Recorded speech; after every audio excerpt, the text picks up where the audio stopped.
ജൂതനെ കൊല്ലാനയച്ച ഇറാന്റെ മതവെറി പൂണ്ട missile Arab സ്ത്രീയുടെയും അവരുടെ കുട്ടികളുടെയും ജീവൻ എടുത്തുവെന്ന വിവരങ്ങൾ നെറ്റി ചുളിച്ച അറബ് ജനതയും സൗദി അടക്കമുള്ള ഭരണ സംവിധാനവും. ഇറാൻ ഇസ്രയേലിലേക്ക് അയച്ച ഒരു മിസൈൽ പതിച്ചത് വടക്കൻ ഇസ്രയേലിലെ തമ്രയിൽ. അവിടെ അനേകം അറബ് മുസ്ലിങ്ങളുണ്ട്. എല്ലാവരും ഇസ്രയേലി പൗരന്മാർ. അതായത് ഇറാനിലും തുർക്കിയിലും ഇറാഖിലും ഒക്കെ അവിടുത്തെ മണ്ണിന്റെ അവകാശികളായ ക്രിസ്ത്യാനികളെ ഇല്ലാതാക്കിയാണ് മുസ്ലിം മതം സ്ഥാപിച്ചത്. തുർക്കിയിലും ഇറാഖിലും ഇറാനിലും ക്രിസ്ത്യൻ പള്ളികൾ മോസ്കുകളുമാക്കി. എന്നാൽ ഇസ്രയേലിൽ ജൂതർ മാത്രമല്ല മുസ്ലിങ്ങളും മോസ്കുകളുമുണ്ട്. അവർ ജൂതർക്കൊപ്പം സമാധാനത്തിൽ ജീവിക്കുന്നു. ഇപ്പോൾ ജൂതർക്കെതിരെ നടത്തിയ ഇറാന്റെ മിസൈൽ മുഹമ്മദിനെയും അള്ളാഹയെയും ആരാധിക്കുന്ന ഇസ്രയേലി മുസ്ലിങ്ങളെയും വധിച്ചിരിക്കുകയാണ്.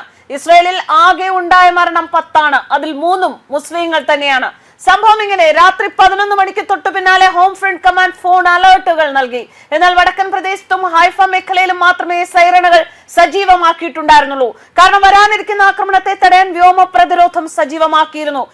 ഇതിനിടയിലാണ് തമ്രയിലെ ഒരു ഇരുനില വീട്ടിൽ ഒരു മിസൈൽ പതിച്ചത്. ഇറാൻ ജൂതരെ കൊല്ലാനുള്ള ആഗ്രഹത്തിൽ സ്വന്തം ഇസ്ലാമുകൾക്ക് നേരെ മിസൈൽ പതിപ്പിക്കുകയായിരുന്നു. 4 സ്ത്രീകൾ കൊല്ലപ്പെടുകയും 10ഓളം പേർക്ക് പരിക്കേൽക്കുകയും ചെയ്തു.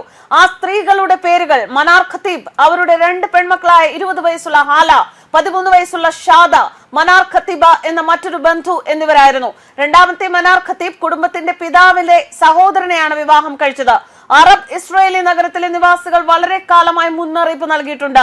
പ്രദേശത്ത് ബോംബ് ഷെൽട്ടറുകളുടെ ക്ഷാമമുണ്ടെന്നും മിക്കവാറും വീടുകളിൽ സുരക്ഷിത മുറി ഘടിപ്പിച്ചിട്ടില്ലെന്നും നിയമപ്രകാരം 1990കൾ മുതൽ ഇസ്രയേലിൽ നിർമ്മിച്ച കെട്ടിടങ്ങളിൽ ഒരു ബോംബ് സേഫ് മുറി ഉൾപ്പെടുത്തേണ്ടതുണ്ട്. അറബ് കുടുംബങ്ങളിൽ പലരും നിയമപ്രകാരമുള്ള ബങ്കറുകൾ വീട്ടിൽ സ്ഥാപിച്ചിട്ടില്ലായിരുന്നു.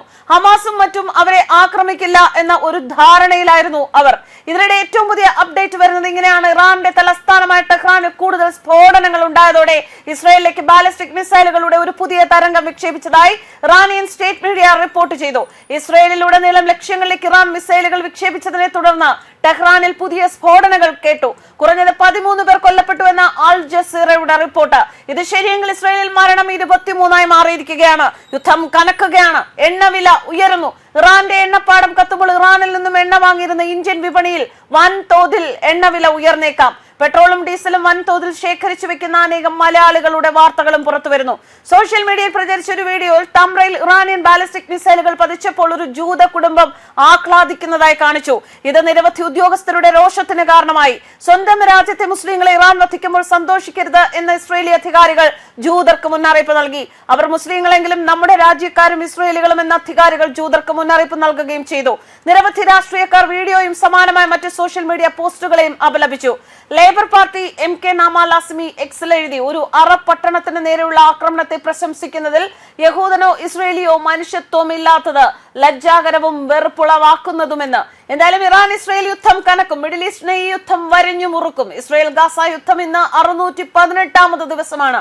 68 ദിവസങ്ങൾക്ക് മുൻപ് ഇസ്രയേൽ പ്രധാനമന്ത്രി നെതന്യാഹു പറഞ്ഞ ഒരു വാക്കുണ്ട്: ഈ യുദ്ധം ഏറെ നാൾ നീളും. മിഡിൽ ഈസ്റ്റിനെ ഈ യുദ്ധം മാറ്റിമറിക്കും.